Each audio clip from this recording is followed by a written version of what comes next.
We are the Locked On Nationals podcast after all, but we're not just locked on the major league team. We got to look down at the top prospect, James Wood, and how long will it take for him to get to the majors? It may not be as long as what you may think.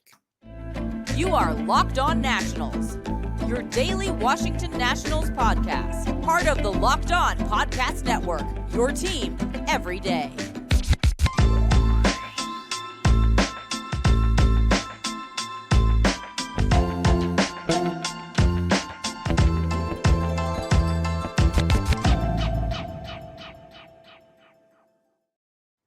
And thank you all for making Locked On Nationals your first listen every single day, as we are free and available wherever you get your podcast. And of course, I'm your host, Ryan Clary. You can catch me over on Twitter at RyanClary11 and as well as the show page at LO_Nationals. For all your latest Nationals news and notes, just make sure to check us out over on Twitter. Later on in today's show, kind of get into more of the Pirates series, as the Pittsburgh Pirates are a damn good baseball team right now. They are 5-0 to start the season. So let's preview the last few games against them this series. The Nats had the day off today. But also, I saw something as far as opening day goes yesterday. And if you were there, you probably realized this. What were going on with those Nationals concession stand lines? What was so wrong with them? I even saw someone who got a hot dog bun, but no hot dog. What the hell? We'll discuss that a little bit later on in the show. Also, how long of a leash does Joey Gallo have? Listen, he is already on the hot stove. We are just 3 games in for Joey Gallo, and people are already calling for him to be benched. People are already discussing how long does he have with this team. Let's relax. We'll discuss that a little bit later on in today's show. But while we're at it, James Wood, the Nationals, one of the Nationals' top prospects, as you can kind of flip back and forth between whether it's Dylan Cruz, whether it's James Wood. Dylan Cruz is the consensus top prospect at any site that you check. But as we have seen, James Wood has been the Nationals' better prospect over the last month and a half since the start of spring training. James Wood could have made a case to make the opening day roster. And as we've kind of seen, the Nationals need a little bit of power help, as Joey Gallo has not really been there. But getting into it now, James Wood, before the season started, meaning just a few days ago, I was probably thinking a realistic timeline for James Wood would probably be midway through the summer, maybe midway through July, probably around the All-Star break. That is kind of when I could see the Nationals calling up James Wood, having him make his major league debut. But as we've kind of gotten away from that, it's been a few days here. The Nationals, they see it. They need some outfield help. They need a lot of bit of power. Joey Gallo is not providing that right now, so who could do that? Well, you got a couple different guys. James Wood is probably the main character of that story. I think James Wood and the ETA of him getting up to the majors now has kind of been put on a fast track. I think James Wood is not only just on a sprint to the big leagues. I think this is going to be something that probably could happen relatively soon. I'm not saying it's going to happen within the next few weeks, but I could see a place where the Nationals get to a point where they say James Wood is ready to make the jump to the major leagues. He's going to make his debut, and this is just my prediction right here and right now. I think he makes his major league debut probably sometime in mid to late May, maybe early on in June. Some people may say, well, what's the big deal when it comes to that? Is that really that big of a necessarily step for James Wood? Should he actually be in the major leagues at this young of an age, at 21 years old? Well, it's not really about the age part of it. You see Nationals prospects in the past come up like a Juan Soto. It doesn't matter how old he is. Bryce Harper back in the day. I don't think James Wood is on the trajectory of Juan Soto and Bryce Harper, two MVP kind of candidates every single year, two guys who are going to be leading their teams to a World Series title chase at some point. James Wood is not really on that level of a prospect, in my opinion. But I think this is a fair kind of thing to think about. James Wood could absolutely help this team right here and right now.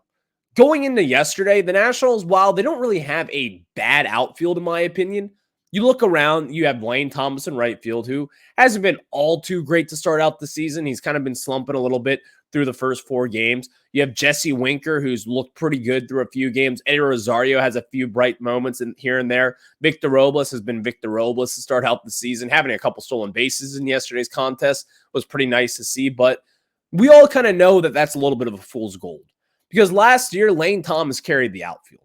That's just what it was.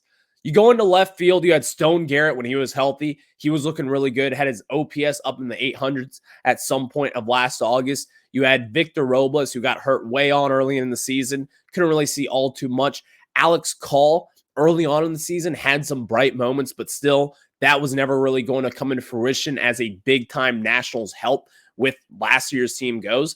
But if you add James Wood into this lineup right now, I think this Nats team does get a little bit better, especially on the offensive side of things. Now, where does he fit, though? Where does he fit with this Nationals team? Because I still think they're going to be looking at guys like Jacob Young, who may not be off to the fastest starts down in AAA, but the Nationals, they showed last year, having him go from high A all the way up to the major leagues, they believe in Jacob Young. They believe in what he could be down the road. I don't think he's going to be some starting center fielder for this team when I'm talking about Jacob Young, but looking beyond that, he could be a utility guy, someone to help this team, maybe not win games every single day, but again, kind of be that fourth outfielder type. Think of a Michael A. Taylor who you saw in yesterday's contest, which, by the way, was very cool to see him get a standing ovation. He deserves it very much so after having a really few good years here in Washington, D.C., but I could see that kind of role for someone like a Jacob Young, and that is what may block someone like James Wood from getting called up this early on in the season. But as we've kind of gotten started here, James Wood, through his first 12 at-bats, or 10 at-bats rather, in minors, in AAA, he's batting .400, has a .600 on-base percentage, has a .500 slug, which is an .1100 OPS, and also the most impressive thing in my opinion, he has 5 walks through his first 15 plate appearances and only 3 strikeouts. James Wood, over last year, his strikeout rate was way higher than what it once was back with the Padres, even back with the Nationals the year prior to that, and as well as early on in the season in high A Wilmington. I don't think that's going to be the case, though, with James Wood. He's going to have his issues. He's going to have his fair share of struggles down in AAA. And if he doesn't, then I'll eat my words, and he'll be a major leaguer, hopefully within the next month or so. But I think right now, I don't think it's crazy to say that he'll be a Washington National within the next month and a half. The Nationals need help. They're not trying to win right now, but if you look around the big league club, bringing up Trey Lipscomb, kind of showing him the ways and just being a big leaguer every single day now, it seems as if Trey Lipscomb is going to be a mainstay here for probably the next month or so. Just the way that he has been playing, kind of the hype around him, the way he runs the bases, his baseball IQ when looking at Trey Lipscomb is really just off the charts at this point.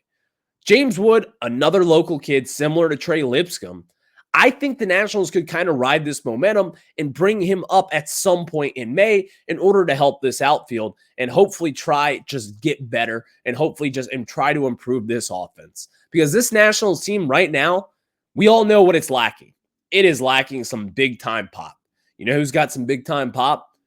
An outfielder called James Wood. So with this ETA, I realistically think James Wood will likely be in the majors by sometime in mid-June. But I'm willing to bet right here and right now that the Nationals, they're going to get him up at some point this May. I think that is the kind of way that we're kind of leaning towards moving forward. I don't think the Nationals are going to rush him up. If he's going to be struggling in AAA, then you're going to make that conversation a little bit harder. But as of right now goes, why not? This guy through 3 games, again, and it's only 3 games. He's had 3-game slumps. He's had 3-game heaters like the one he's on right now. So it's not really an overreaction, but still. James Wood would help this team right here and right now. And Davey Martinez and Mike Rizzo, they're not just going to look past that. If they think he's ready, they're going to put him in the major leagues. That sometimes they've been aggressive with some prospects, like a Jacob Young last year, like a Juan Soto back in 2018. James Wood, I think they're going to be fairly kind of mute at this point. We'll see what they do, but I'm going to call my shot mid in May. I think at this point, that's when James Wood will be a Washington National and play in the major leagues. Thank you all for making Locked On Nats your first listen every single day, as we are free and available wherever you get your podcast. And of course, check us out over on YouTube. Just search Locked On Nationals because why not? Hit that subscriber button for us as well. Next, how long of a leash does Joey Gallo have? People are already starting to talk about it. It's going to be a big discussion over the next few weeks because Joey Gallo is still searching for his first hit as a Washington National. Let's talk about it after I tell you guys about our good friends over at Amazon Fire TV. And guys, Fire TV is your destination for sports. From live games to highlights to in-depth analysis, Fire TV offers amazing viewing experiences with smart TVs, as well as a Fire TV stick that you can plug into your existing TV that provides access to millions of movies and TV episodes, as well as free and live TV. Whether it's opening weekend for baseball or the college basketball tournament, you're going to want to have a Fire TV. Trust me, I have one, and it is what you want. I can have March Madness, opening day, baseball, whatever it is, on your Fire TV. And of course, Fire TV recently created Fire TV channels to deliver constant supply of the latest videos from your favorite sport brands, all for free. That includes all of us at Locked On and most of the big pro leagues and college conferences as well. Fire TV channels lets you dive into all of the game analysis, highlights, and more to keep us up to date on all the latest in the world of sports, March Madness, NBA, MLB, and lots more, not to mention great news, entertainment, gaming, travel, cooking videos as well, guys. Check out Fire TV channels on Fire TV and Alexa devices. If you haven't checked out Fire TV channels, you should. Trust me on this. To learn more, visit www.amazon.com/LockedOnFireTV. And now let's get back into it, as Joey Gallo has had his fair share of struggles. But are you watching Fox Sports or ESPN on your TV all day? Have to turn down the volume with all that shouting. Make the switch to Locked On Sports today, a free 24/7 sports streaming channel program for you every day to bring you the biggest stories without all the screaming. Locked On Sports today brings you can't miss analysis, opinions, and news, streaming 24/7 on YouTube for the free Amazon Fire TV channels app, part of the Locked On Podcast Network, your team every day. Now let's get into it, because Joey Gallo has been struggling, point blank. We know this. Every Nationals fan has seen this. We knew this was coming, but still, it's a black eye on this team as we sit here today. It's something that the Nationals, going into this last offseason, I was kind of throwing Joey Gallo as a possible name. Listen, Joey Gallo is not for everybody. He's not. But someone like me, I just wanted power in this lineup. Joey Gallo is going to provide that at some point in time. I think right now, the leash for Joey Gallo should not be as short as you may think. The reason why I say that is Joey Gallo is such an up and down streaky hitter, but also the Joey Gallo that we have seen through his first 3 games up in Cincinnati, he did not get the start yesterday on opening day, but through the first 3 games, that is what you're going to get. 0 for 12 with 6 strikeouts and 2 walks. That is what Joey Gallo is. So I'm not going to kick Joey Gallo for being Joey Gallo. People in the Nationals kind of stratosphere, I'm not saying that it's casual fans or whatever. You should be upset with the way that Joey Gallo performed through his first 3 games, having a 50% strikeout rate, walking 2 times, having no hits, and really just not hitting the baseball all too well. You should not be happy with that. But still, I'm not going to kick him for being himself. This is what you're going to get out of Joey Gallo. Now, here's where Joey Gallo will stick out. Here's where you will kind of say, okay, I understand why Joey Gallo should be in the lineup. It's when moments are, it's a 1-2 count, bases are juiced, you're down by 3 runs, and you need a grand slam. That is when you have a Joey Gallo come up and hopefully clear the yard. That is kind of the hope with Joey Gallo. And this is really just what we should expect as peers of this team. You either should expect a strikeout, which you have gotten 50% of his at-bats, or a home run. But also the thing is with Gallo, this is not just kind of what he is. People just think of him as a big power bat, someone who's going to be in this lineup to clear the bases. That's not really what Joey Gallo just is. This is someone who has won a Gold Glove before in the outfield, needless to say.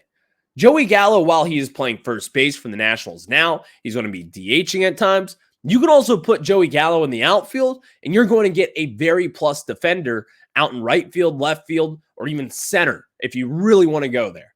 That is the kind of player that Joey Gallo is. Now, kind of moving ahead, what should be his leash, though? because you can't just go through this every single day, as this is someone who hasn't batted above 200 over the last few seasons. Yeah, this is probably not going to last all too long. And it's not because that the Nationals are going to get tired of Joey Gallo doing what he does, which is, strike out a little bit more often than what the major league average is. As someone who has led the league in strikeouts before and time again, and he could do it again if he played all 162 with this Nationals club. But he's also going to draw walks. He's also going to play a very valuable defensive, whether it's in the outfield or at first base, wherever you put him, he's going to be a solid defender. And also kind of being that mature veteran kind of guy in the clubhouse. You heard him talk about it right here on Locked On Nationals when I had him down in West Palm Beach. Joey Gallo is a veteran presence in a very young clubhouse. This is someone who has been with the Yankees, the Dodgers, the Rangers, teams that have won in years past and that know how to kind of build that winning culture in a locker room. That is also kind of what Joey Gallo is here for. So I think his leash is going to be longer than what you may think. But I'm not interested in, because here, let's go down this road real quick. If you weren't to have Joey Gallo in there, you'd have Joey Meneses as your full-time first baseman, or even a Juan Yepez down in AAA. Now, I don't know about you guys, but 2 years ago, when you had Joey Meneses, after you trade away Josh Bell, who was average defensively at best, then you go to someone who's below average defensively over at first base with Joey Meneses, with CJ Abrams, a young pup, over at shortstop in the second half of 2022. You saw that defense, and it was a mess. A complete, utter mess. But now with this, Joey Meneses should not be your full-time first baseman. And in fact, I'm keeping Joey Gallo in there for quite some time before I make that move. Joey Meneses is a DH. That's where he's going to be, and that is what he will do throughout his career. You cannot have that guy in the infield unless he has improved defensively, which I can't believe it at this moment in time. Now, what I would do and what I would be interested in is a Juan Yepez kind of guy. Juan Yepez, who, by the way, already has a home run in AAA after kind of struggling over the last year and a half or so down in AAA, and as well with the Cardinals. The Nationals signed him back over, got him over here. He's in AAA now. That is someone I could be interested in to say, hey, let's give him an opportunity at first base, has some power in his bat, can play a little bit of a first base. I think that is a little more intriguing than a Joey Meneses type, or even at this point, a Joey Gallo type. But again, I'm not going to be mad at Joey Gallo for being Joey Gallo. I think that is like kind of what a lot of fans have gotten into here. This is what you should expect.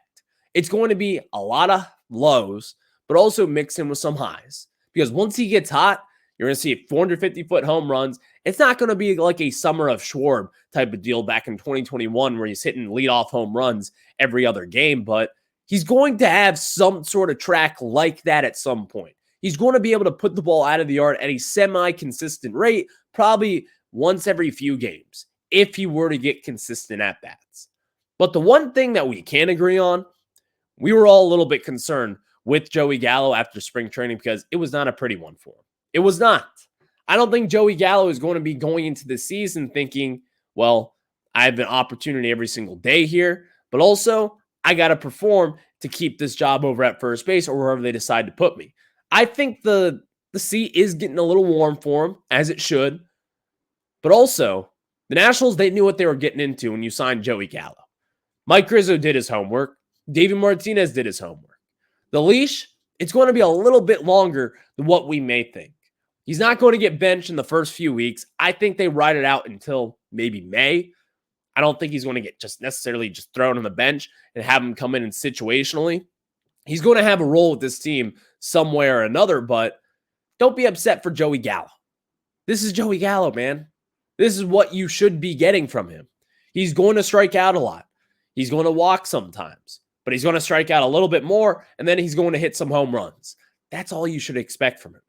And really, kind of what Yankees fans, what Dodgers fans, and what Twins fans, and what Rangers fans have always said over the years, this is what Joey Gallo is. So don't get too upset with him because this is what you're going to get. This is what you should expect from someone like a Joey Gallo. Next, the Pirates are a very tough opponent right now. Kind of want to talk about them, preview the rest of the series, but also the Nats and the concessions. What went wrong on opening day? We'll discuss that after I tell you guys about our good friends over at FanDuel. And guys, when we talk about FanDuel, I want you to know that the sports calendar is loaded and FanDuel is making it even more exciting to get in on the action because right now new customers get $200 in bonus bets with any winning $5 bet. That's $200 you could use to bet the Turdy, MLB, NBA, NHL, and so much more like what I do. I have NC State right now in the Final Four. You know I'm going to ride with DJ Burns and the Wolfpack there.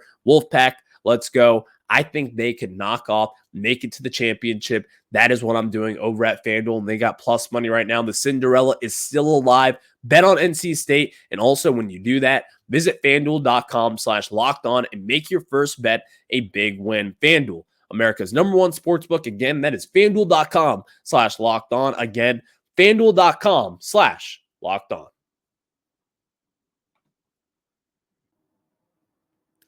Some of you may be familiar with someone named Tailgate Ted in town, kind of a DC super fan. You see him all around the Commanders games, Wizards games, Caps games, and as well as Nationals games. Good friend of the show. Tailgate Ted posted a picture yesterday over on his Twitter after waiting in line for concessions for what nearly seemed to be almost an hour. And I can kind of confess to this. I saw the lines yesterday at opening day.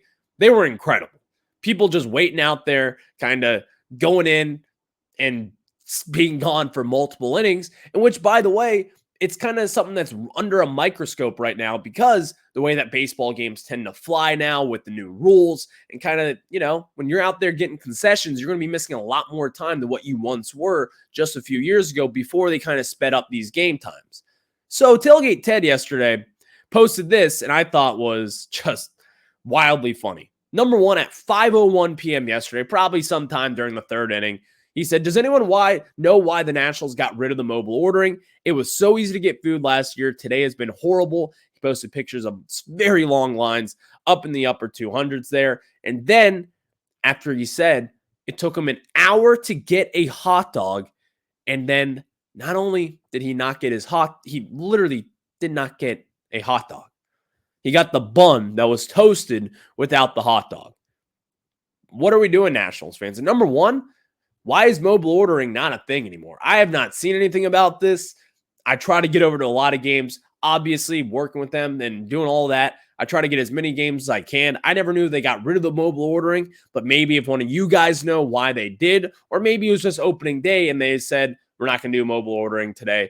Too much of a hassle, too many people, sellout crowd, which, by the way, pretty damn cool. This will probably be the only sellout the Nationals will have all season long, but you can expect maybe a few more close sellouts as you have firework nights, whatever promotion is coming up. But I thought that was wild. I mean, waiting an hour for a hot dog, number one, something's got to change there. You got to have better results within the Nationals concession stand lines. That's unacceptable for an organization to do that. But now let's get back into this Pirates Nationals series, because on Wednesday at 6:45 p.m., which, by the way, is the new national start time, you will see Trevor Williams take on his former team, the Pittsburgh Pirates. And again, Mitch Keller, the Pirates ace, you could say, will be going against that national squad as well. This is going to be a very tough game for Trevor Williams. It just is. When you have O'Neal Cruz on the other side of the field, that is when I know things will go south. I think this Pittsburgh Pirates team is not only a very legit team right now, they started off hot last year, but I think the way that they signed Michael A. Taylor just a few weeks ago, that kind of told me, oh, this team thinks they're ready to win. And you may say, well, the Royals signed Michael A. Taylor a few years ago as well. I think that was a little bit different. Michael A. Taylor is kind of one of those utility guys who's going to go to teams that they think can win.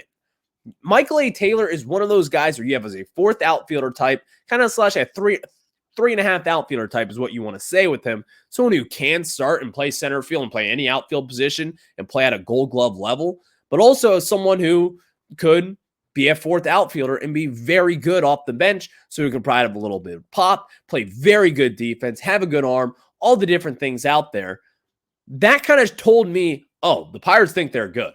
And as we've kind of gotten there, as the season has started, they're 5-0 right now. They swept the Miami Marlins before then coming into D.C., take game one against us, that was something where I was like, oh, this Pirates team, they're real. They're going to be coming here, and over these next two games, as they have Mitch Keller, and of course, they have their, in my opinion, one of their better pitchers, Martin Perez, coming off against Thursday against, you don't want to say it. Do you want to say it? Josiah Gray, after having a tough opening day. But I think this Pirates team is going to be a very good, fun watch of the team. The Nationals could have their work cut out for them moving forward, but keep an eye out for it because it ain't going to be easy. Nothing's going to be given. So we'll keep an eye out for these Pirates teams over the next few games here, as I know Ethan Smith from Locked On Pirates will have his plate full with this team over the next few months. Thank you all for making Locked On Nats your first listen every single day, as we are free and available wherever you get your podcast. And of course, check us out over on YouTube. Just search Locked On Nationals. Hit that subscriber button for me as well. Until then, I will catch you on the flip side. Have a good one. Catch you tomorrow.